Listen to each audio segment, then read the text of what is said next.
How to activate Lowe's credit card online.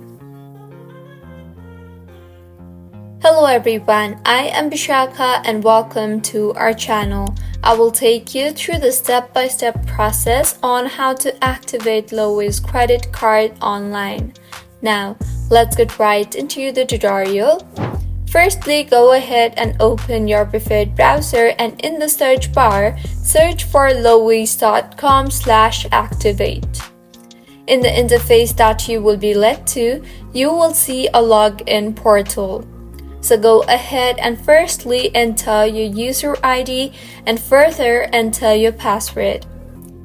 You can tap on the show option to see if you have entered the correct password.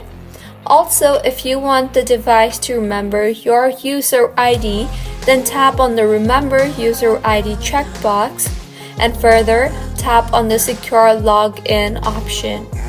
Once you are logged in into Lowe's credit card account, from the menu option, select the Activate button and follow the on-screen prompts and enter your card information in order to activate your credit card for Lowe's.